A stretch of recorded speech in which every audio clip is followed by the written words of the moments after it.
Hello everyone, मैं विश्वजीत शर्मा स्किल्सनरी की ओर से फाइनेंशियल इंटेलिजेंस कोर्स के अगले वीडियो को लेकर आया हूँ।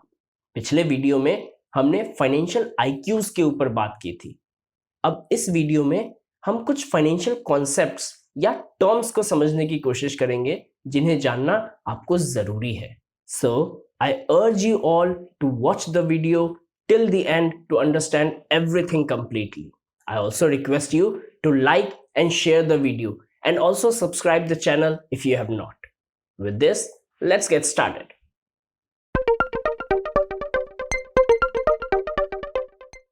Assets, कुछ भी वैल्यूएबल यानी मूल्यवान जो आपके या आपकी कंपनी के पास है वो एसेट्स कहलाती है। चाहे वो कोई इक्विपमेंट हो, लैंड हो, बिल्डिंग हो या कोई इंटेलेक्चुअल प्रॉपर्टी। जब आप अपने एसेट्स को देखते हैं तो आप एक सिंपल क्वेश्चन का आंसर देने की कोशिश करते हैं। Question is how much do I have? So if it has value and you own it, it's an asset. Rich dad के लेखक रॉबर्ट कियोसाकी का कहना है, the simple definition of an asset is something that puts money in your pocket. इसमें real estate, investment, business, shares और equity, stocks के dividends और अन्य कई इन्वेस्टमेंट्स आते हैं। लायबिलिटीज, कोई डेट यानी ऋण जो आप पे या आपकी कंपनी पे है वो लायबिलिटीज कहलाती है। चाहे वो बैंक का लोन हो, कोई गिरवी रखी हुई वस्तु हो, अनपेड बिल्स हो, एम्प्लॉयज की सैलरी हो या अन्य किसी का पैसा जो आपके पास हो। जब आप अपनी लायबिलिटीज को देखते हैं तो आप एक सिंपल क्वेश्चन का आंसर देने की कोशिश करते हैं। Question is how much do I owe? Rich dad के लेखक रॉबर्ट कियोसाकी का कहना है, the simple definition of a liability is something that takes money out of your pocket. इसमें cars, vacations, clothes, eating out, subscription और अन्य कई चीजें आती हैं। इक्विटी, एक बार आपने ये फिगर आउट कर लिया कि आपके पास कितना है और आप पर कितना बकाया है तो एक और सवाल पूछना स्वाभाविक है। Question is how much is left over? That's what looking at your equity tells you. How much you left over once you will have sum up of all the valuables you have and subtracted all you owe to your creditors. कहने का मतलब ये है कि जब आप अपने assets में से लायबिलिटीज को सब्ट्रैक्ट करते हैं तो आपको इक्विटी मिलती है। इक्विटी इक्वेशन कहती है assets minus liabilities is equal to equity. Equity बहुत तरीके की होती है पर आमतौर पर इसे शेयर होल्डर इक्विटी से रेफर किया जाता है। We can think of equity as a degree of ownership in any asset after subtracting all the debts associated with that asset. Equity share holder की कंपनी में हिस्सेदारी को रिप्रेजेंट करती है। रेवेन्यू और नेट इनकम। रेवेन्यू वो amount है जो कंपनी अपने प्रोडक्ट्स या सर्विसेज को कस्टमर्स या क्लाइंट्स को बेचकर कमाती है। इसे सेल्स या टर्नओवर भी कहा जाता है।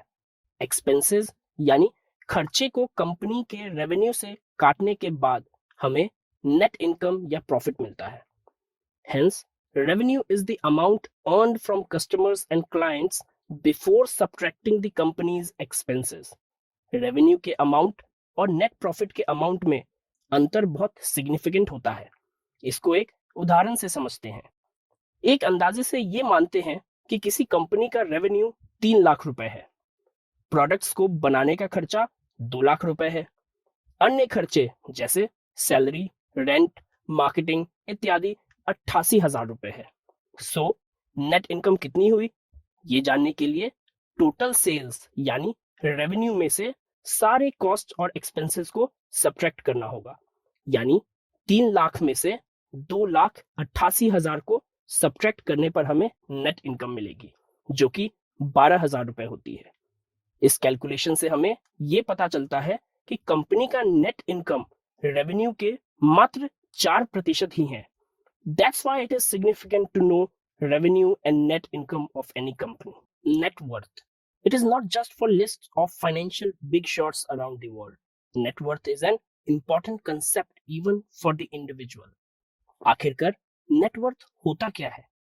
नेटवर्थ को आप इक्विटी से कंपेयर कर सकते हैं। In its simplest expression, It is the value of everything a person owns. Cash, property with value, investments, etc. minus the total your outstanding debts. आप अपना नेटवर्थ कैसे निकाल सकते हैं? आप सभी बहुत आसानी से अपना नेटवर्थ निकाल सकते हैं। पहले अपना फाइनेंशियल और नॉन फाइनेंशियल एसेट्स की वैल्यू निकालें पैसे के टर्म्स में। आपके बैंक अकाउंट्स की धनराशि, आपके पास गाड़ियों या घर की अप्रोक्सीमेट वैल्यू, और आपके पास यदि कोई स्टॉक या इक्विटी हो उसकी वैल्यू। इन सब को जोड़ लें। फिर अपने डेट्स को एड अप करें, car loan, personal loan, credit card इत्यादि। अब इस नंबर को पहले वाले नंबर से माइनस कर दें, वही आपकी नेटवर्थ है। If the number is far greater than zero, that's usually a good sign of your financial health. Cash flow. A basic definition of cash flow is the money going in and out of a company. It may be positive or negative. एक तरफ company के पास खुद के business operations जैसे sales, services, financing और investing के माध्यम से अर्जित की हुई धनराशि है, जबकि दूसरी तरफ वो धन है जो कंपनी अपने बिजनेस को चलाने के लिए खर्च करती है। अगर कोई कंपनी अपने बिजनेस ऑपरेशन से ज्यादा कैश जनरेट करती है compare to cash needed to run its operations, then company will have a positive cash flow. अन्यथा अगर इसके विपरीत है तो नेगेटिव कैश फ्लो होगा। लिक्विडिटी। लिक्विडिटी उस कैश अमाउंट को रेफर करती है जो कंपनी अपने पास इमीडिएट और शॉर्ट टर्म ऑब्लिगेशंस के लिए रखती है। लिक्विडिटी उन कंपनी के एसेट्स को भी रेफर करती है जिन्हें आसानी से बिना वैल्यू लूज किए कैश में कन्वर्ट किया जा सकता है। A home for example can add substantial value to your net worth but not your liquidity. Real estate को कैश में कन्वर्ट करने में काफी समय लगता है, इसलिए ये हाईली इलिक्विड है। एक सेविंग्स अकाउंट को लिक्विड एसेट में गिना जा सकता है। इन्फ्लेशन। इन्फ्लेशन डेली या कॉमन यूज की अधिकांश वस्तुओं और सेवाओं की कीमतों में वृद्धि को दर्शाता है, जैसे क्लोथिंग, फूड, हाउसिंग, रिक्रिएशन इत्यादि। Inflation is a situation of rising prices in the economy. Inflation means an increase in the cost of living as the price of goods and services rise.